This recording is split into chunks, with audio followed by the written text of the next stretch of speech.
And at number 10, Karma. Karma is a character who first appeared in Marvel Team-Up issue 100 back in 1980. She came from Vietnam, having fled the country with her family during the war. She was one of the founding members of the New Mutants. Now Karma has powerful psionic abilities that allow her to physically possess others, meaning she can take possession of the minds of humans or animals. This occurs by Karma projecting a psionic energy surge that overwhelms their consciousness and renders her victim unconscious, with Karma's own mind taking the wheel, so to speak. When Karma is in control, she can do some real damage, having the ability to alter her victim's memories, perceptions, reveal information to her, or have them fall asleep. She can even make their body work as if it were an extension of her own. But if she stays too long with a host, she risks her own personality becoming a subordinate to that host personality, becoming more and more like her victim. After an incursion with the Shadow King, Karma also gained the ability to mentally see through others' eyes, and she can protect herself from the psychic assault of others. Moving on to number 9,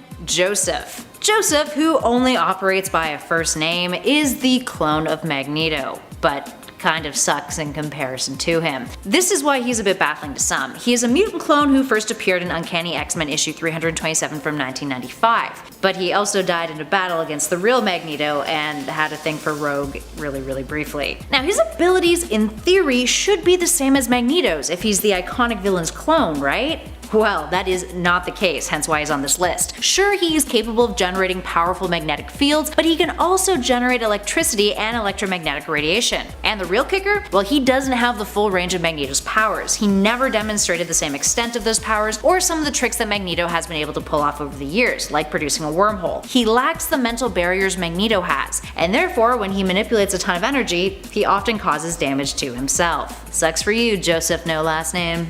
Moving on to number 8, HUSK. Many people might assume that HUSK has shapeshifting abilities, but that is not the case. The character who first appeared in ROM Annual Issue 3 in 1984 has the ability to remove one layer of skin, or husk if you will, which then reveals a different layer of skin made out of an entirely different composition. So essentially, she sheds one layer of skin, and the layer of epidermis beneath can be something the likes of metal or stone or something entirely different. She's a metamorph who has made her skin into glass, wood, rubber, diamond, granite, brick, and even adamantium in the past. This can increase her weight, strength, or invulnerability in the process depending on the material. So she becomes diamond, she becomes impervious to an extent. Rubber, she gets bouncy. She even once generated heat and flame and has even produced acidic skin. Now aside from being kinda gross, think of like all that dead skin she sheds, it's easy to see why some would mistake HUSK for a shapeshifter. Although technically speaking she kind of is, but it's a weird process in which she does it, and very limited. Can just be her skin.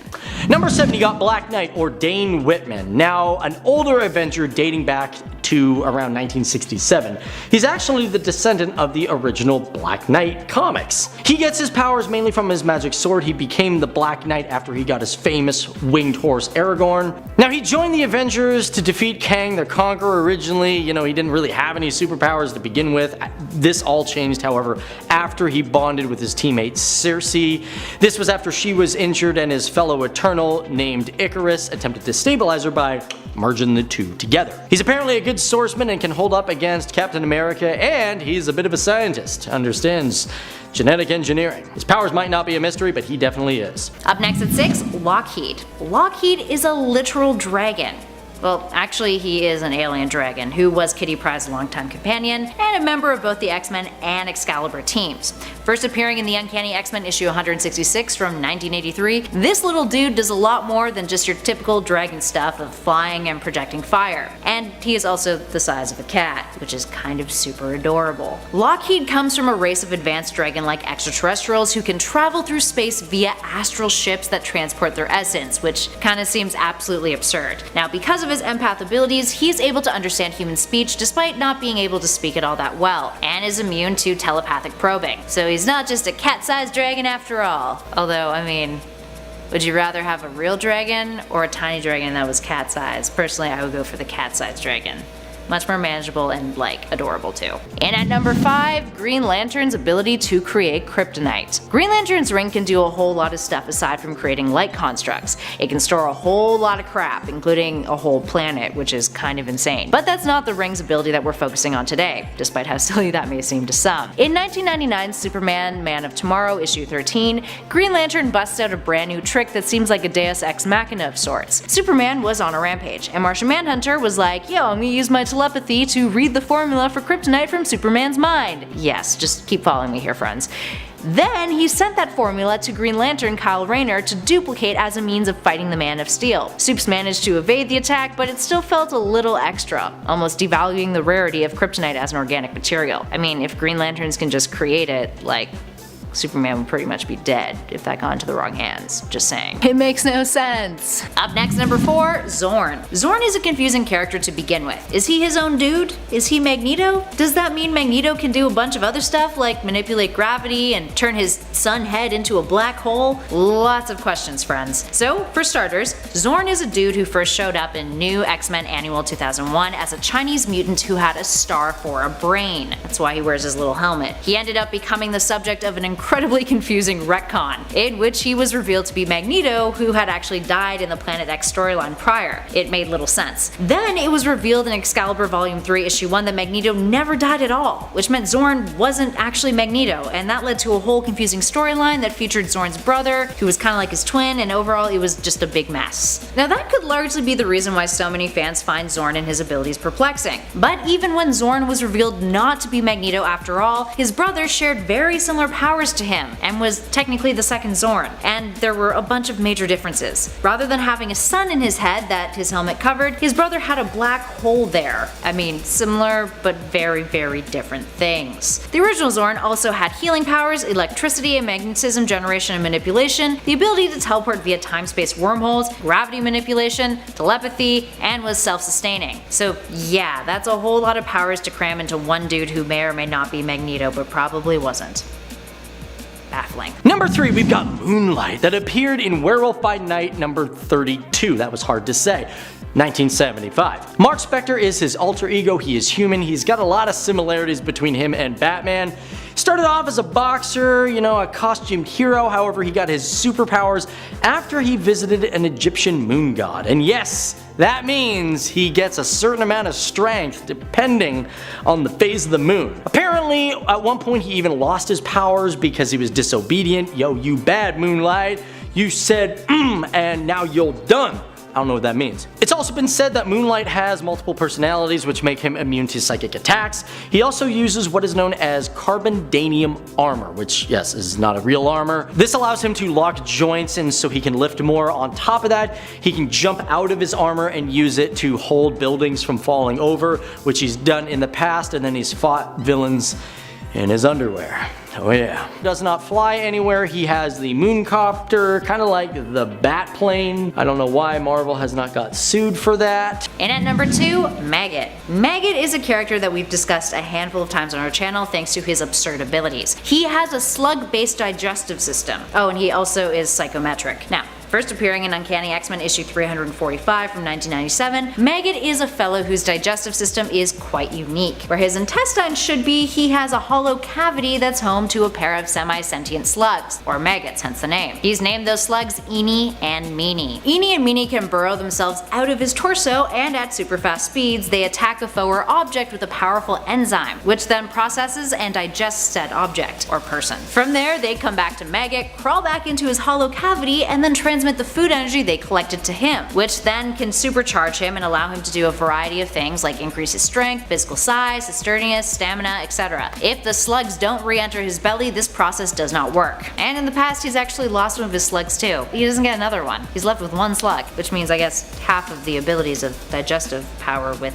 one slug. And finally, in at number 1, Darwin. Darwin is a peculiar character. First appearing in 2006, X-Men Deadly Genesis issue 2, he's a mutant who has reactive evolution powers. When he was first born, his mother practically disowned him because of his abilities, and later he was experimented on by scientists until Moira McTaggart recruited him. So what does reactive evolution mean in Darwin's case? Well, his body automatically adapted to his environment or circumstances, which allows him to survive anything, although the extent of that capability has never been fully defined in the comics. Now in the past, he's gained night vision in the dark, he's grown gills when in water, he became fireproof when his skin was exposed to an open flame. But it's not just basic physical transformations with him. He once converted his entire body into pure energy. He has increased his own intelligence. He morphed into a sponge when he was shot at with a weapon meant to destroy one's nervous system. He has learned different languages by merely looking at them. And when facing off against the Hulk, his body teleported him away from the battle. That last bit is interesting because Darwin doesn't have a choice over how his body reacts. While he may have chosen to increase his strength when fighting against the likes of the Hulk, his body sensed the best means of survival was to teleport him away from the battle. His body is even proven to process alcohol faster when drinking, preventing him from getting drunk. The tough life for Darwin. And at number 10, interdimensional travel, the Flash. Complex powers, yay!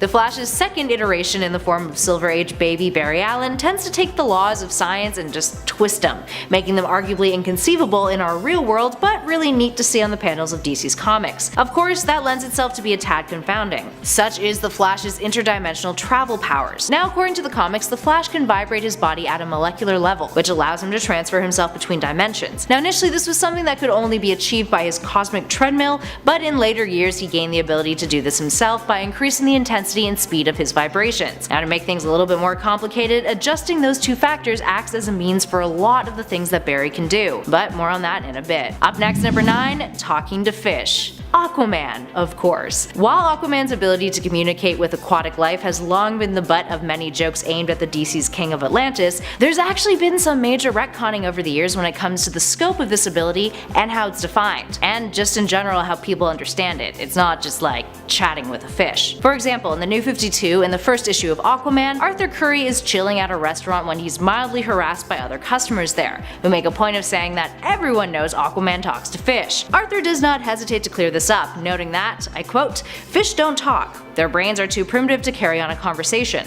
I reach into their midbrains and telepathically push them to help me out. Squids, sharks, eels, it's all the same, though dolphins are another story." Now, many of the jokes surrounding Aquaman, primarily spawned from the Super Friends cartoon of the past, were dealt with head-on by Jeff Johns in this series, and it was actually a pretty solid start to the Aquatic Heroes New 52 comic. Now let's flash forward though to the Justice League Aquaman Drowned Earth Special 1 and Justice League issue 11, more recent Rebirth comics. DC started exploring grander concepts here. And similar to Barry Allen's Speed Force connection, Arthur Curry has a connection to something called Life Force, which apparently, according to Scott Snyder, could suggest that Aquaman might have the ability to communicate with all life. And yes, that is still pretty confusing, especially when DC has noted that they haven't changed Aquaman's powers, but rather just want to expand the meaning of them. Right.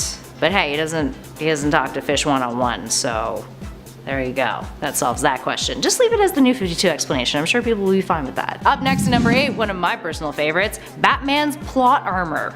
Alright, hear us out on this one, my friends. Batman has this uncanny ability to always manage to defeat foes who, objectively speaking, could straight up murder him 5 times over. This is because the Caped Crusader is always prepared. It's like his shtick. And it's his plot armor. Plot armor is a term that refers to a character's unusual ability to survive infinite damage due to their importance to the story. And who isn't more important than Batman? I mean, sure, you could argue Superman, but hey, the duo are pretty darn special and arguably the most iconic superheroes of all time. Anywho, just take a look at Batman's history and it's easy to see this happen. Hell, look at the Tower of Babel's story. Batman, being the paranoid and hyper-intelligent individual he is, literally came up with a plan to stop every single superpowered peer of his on the Justice League team, just in case one of them lost their shit and turned bad. I mean, in the long run, it was a good plan, but still, he's obsessive. And he's also rarely outdone because of that. He's arguably one of the only heroes who are a match for the Man of Steel, despite, not having any superpowers whatsoever. Money and brains don't technically count as a superpower, friends. And at number 7, Sage. Sage is a character who debuted back in 1980, appearing in the X-Men issue 132. And she has a variety of mental abilities that can often be a tad confusing. Think of Sage like a supercomputer. Her brain has unlimited storage capacity. She can recall anything at any time with perfect clarity, and the speed of her thoughts allows her to analyze her surroundings for data within seconds, almost instantaneously. She's like a back computer. In addition to that, she can calculate probability of events based on said data. Sage can multitask too, completing various actions all at once in her brain. And if that wasn't wild enough, she has perfect control over her body because of her superpowered mind, meaning she can recreate any physical actions that she's seen once, as long as they are within the parameters that her body is capable of. She can even see a person's genetic code and read their DNA, and selectively evolve existing genetic traits, which can tap into latent abilities, although she can't reverse the procedure, which has caused unpredictable side effects in the past. She is a walking, talking bat computer. In at number 6, Shazam, and like all of his powers. Shazam is one of those characters whose befuddling history often leads to those less familiar with the hero getting confused with the full range of his powers, and also getting him confused with Marvel's Captain Marvel. But like, there is reason to get confused. So for starters, if you were unaware, Shazam used to be called Captain Marvel back when the character was owned by Fawcett Comics, the original publisher who created Billy Batson back in the Golden Age. Back then, he would say the word Shazam and he would be transformed from a boy to a grown man with superpowers. That still remains the same. DC though would eventually buy out the rights to Fawcett properties after DC basically sued them for the character being too similar to Superman. Fawcett essentially went bankrupt. It's actually pretty tragic. Now by that time, Marvel had already published their Captain Marvel, so DC changed the character's name to Shazam moving forward so there wouldn't be any confusion and more lawsuits. If that wasn't confusing enough, let's take a look at the abilities that Shazam has. And also, just to clear this up, when he says Shazam, the magic word, that is also the name of the wizard who gave Billy his powers, but it's also an acronym for what his powers do. Shazam is made up of the names and abilities of 6 immortal elders. First there's Solomon, who gives him his wisdom. Then there's Hercules, who gives him his strength. Atlas, who is stamina and invulnerability. Zeus, which gives him immortality, electricity generation and manipulation, power over lightning, and basically all things electric. Next up is Achilles, who gives him his willpower and superhuman durability. And courage. And lastly, Mercury, who gives him his speed and flying abilities. All in all, there is a lot going on there, and it's a lot more detailed than what we just went through. It would be easy to see how some of those abilities could be confusing to some, especially when there is that common belief that Shazam is basically just Superman but goofier.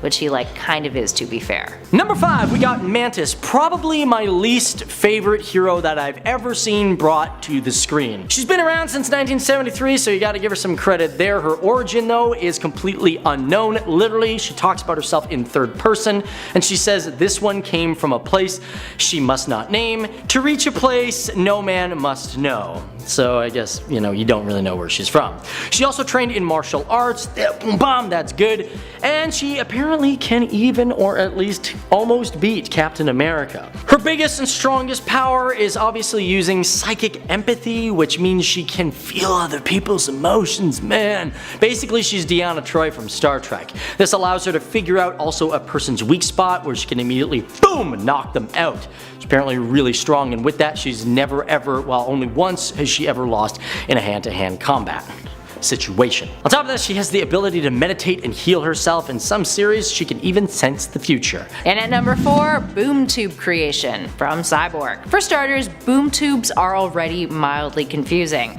Let's begin with that. Boom tubes are an extra-dimensional point-to-point Einstein-Rosen bridge that are typically opened by a mother box and used as a means of transportation primarily by residents of Apocalypse and New Genesis, New God stuff. While often opened by a mother box, there's a handful of heroes out there who are capable of opening themselves, one of which is Cyborg. The New 52 version of Cyborg altered the hero's origin slightly by having parademons invade Star Labs after Victor was converted into his cybernetic self. After arguing with his father about what he had been transformed into, he then chased down a parademon and saved a woman on the street from it.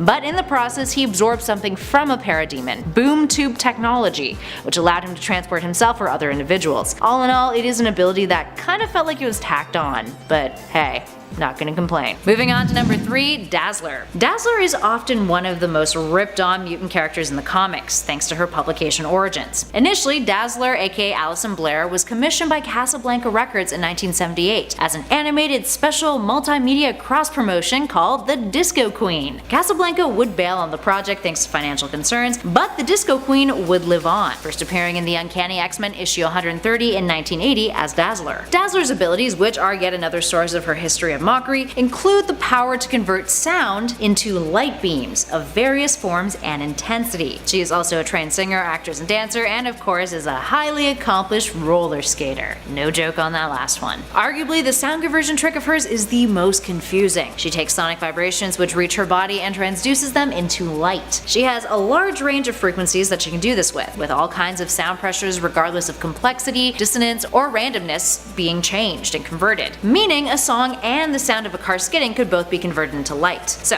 what do these light beams do? This is where it gets even a little bit more baffling. She can temporarily blind people by creating a pulse of light of several thousand watts. She can create a cascade of sparkling lights that messes with people's equilibrium. She can create a strobe effect, which is no good for people who have epilepsy, and she can create rays of light that use patterns to produce trance-like effects in her victims. Dazzler can generate enough ultraviolet light to melt large metal objects. She can even use those light rays to create holograms and has used light energy to generate flight, which I don't quite understand, but that's okay. The more you know. Moving on to number 2, quantum tunneling. We're talking the Flash here, friends. Quantum tunneling is just a fancy name for phasing. It is the Flash's ability to vibrate at such a high speed and at such a high intensity that he can pass through solid objects. See what I mean about those two things being a factor in like a bunch of his powers? And here's where it gets real fun and bewildering. In the New 52 and Flash issue 3, Flash depicts the ability to transfer his quantum tunneling to objects that he touches. He phases a whole airplane through a bridge.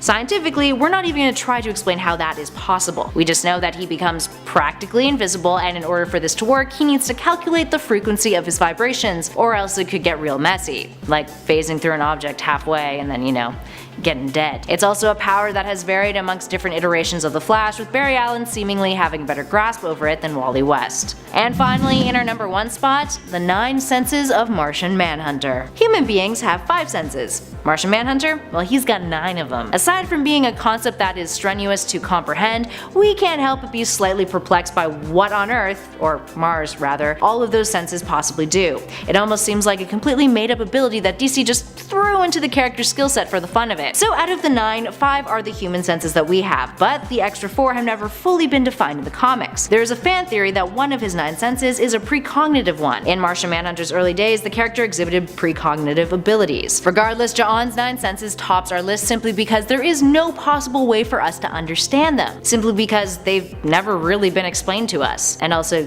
humans can probably better sympathize with 5 senses than a whole extra 4 that we don't have. All we can really do is speculate. We know that Martian vision isn't considered to be one of them, and thanks to JLA Year 1 Issue 6, we know that if his eyes were removed, he would still have the other 8 senses, meaning the additional 4 have nothing to do with vision. But thanks to Jack Kirby, there is reason to believe that those 4 senses are chopped up to abilities that he was shown as having in Detective Comics issue 226, in his second appearance ever. Those include telepathy, telekinesis, empathetic precognition, and molecular hypnosis, although those tend to be listed as separate powers of his these days compared to being one of the 9 senses. So all in all, a little confusing. Oh boy. So number 10, we've got Scarlet Witch. Now, okay, yes, I know some of you guys out there in the real world, you're gonna defend her and you're gonna say, hey, I know her powers, it's great, that's fantastic. So, let's get a little bit of a backstory here. So the first time we saw her was in 1964 in X-Men number 4. She had many appearances in comics over the years, and actually, when she first appeared, her first real big problem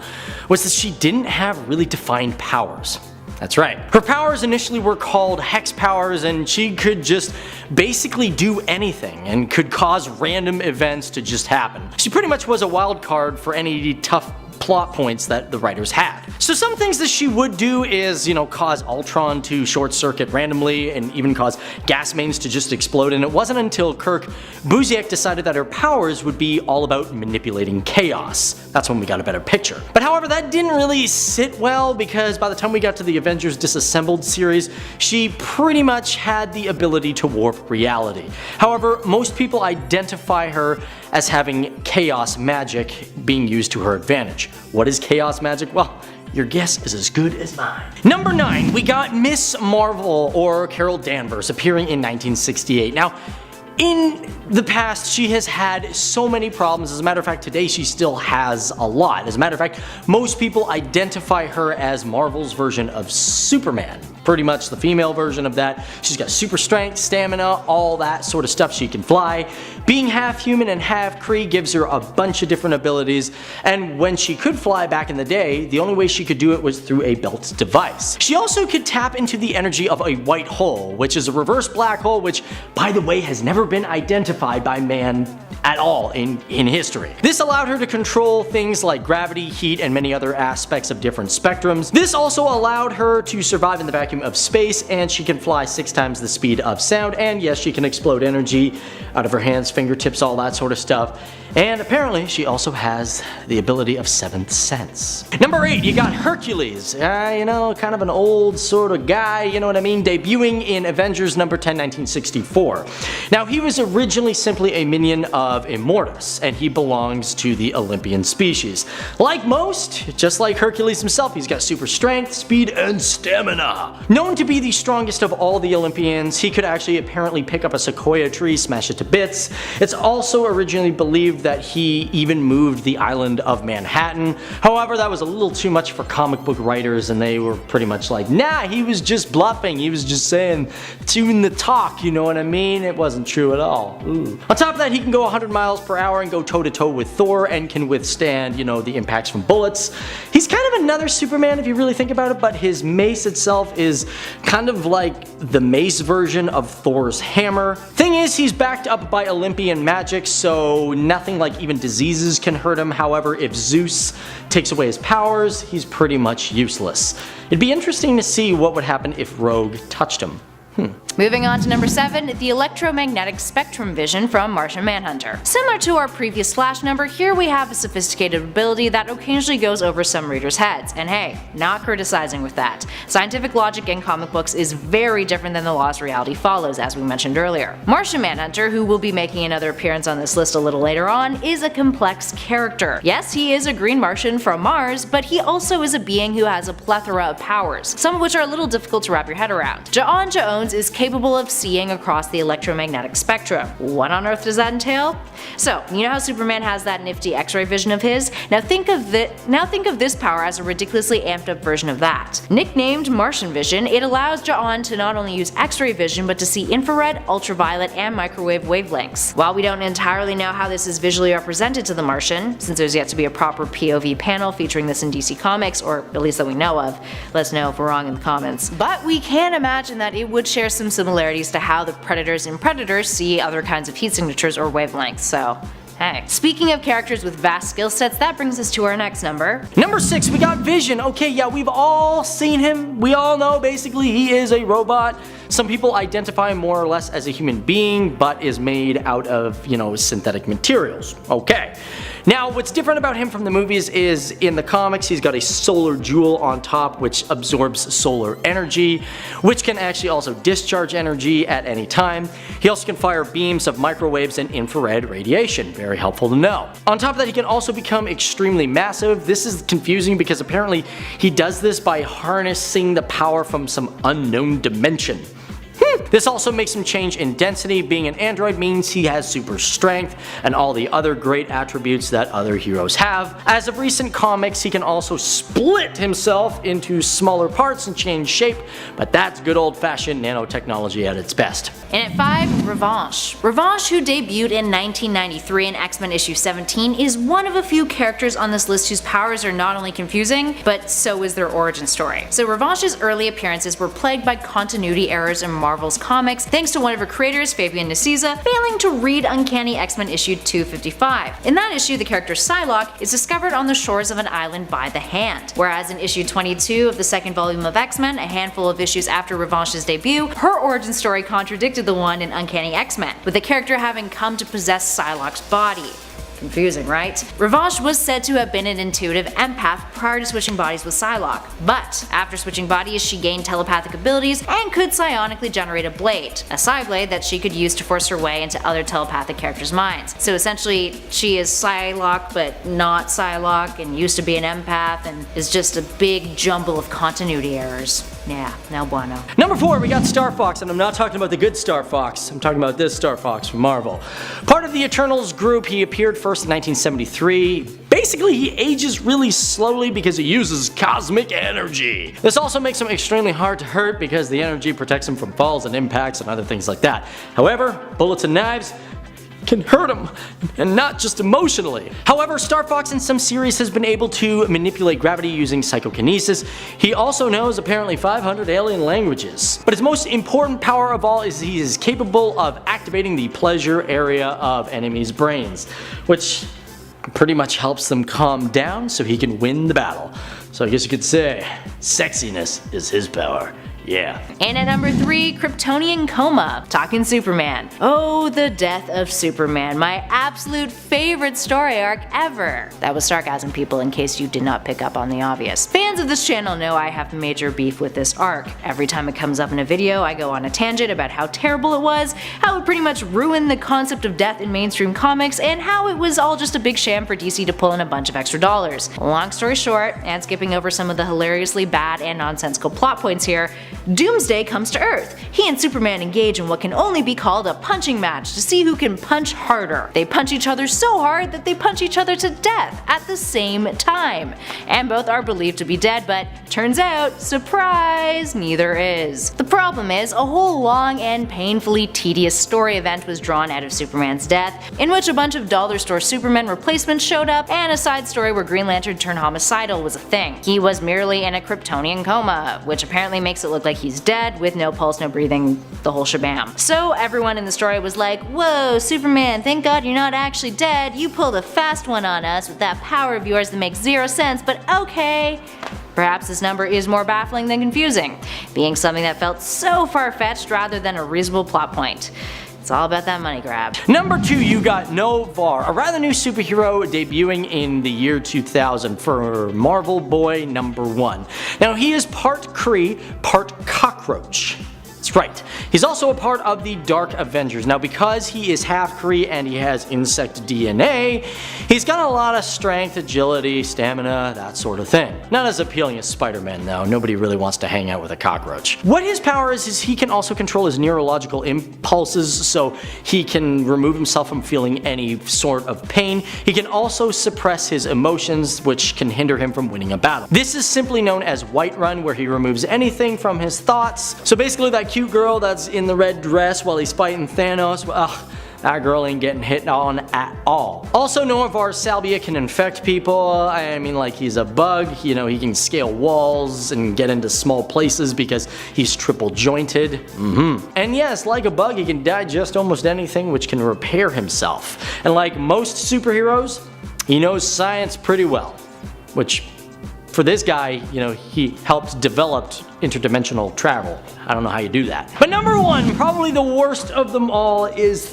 3D Man. Oh god. Debuted in 1977 and should have stayed there. Basically the story is Chuck Chandler was captured by the Skrull invaders and he got turned into a 2-dimensional being. However, his brother Hal ended up putting on these glasses and could see his brother, and if he concentrated hard enough, boom, Chuck materialized into a 3-dimensional weird being. Basically done obviously through the advancement of radiation, of course. But the thing is, apparently when Hal puts on the glasses, it renders him unconscious, and of course, you know, 3D Man goes to fight the world. 3D Man also has superhero strength, and you know what?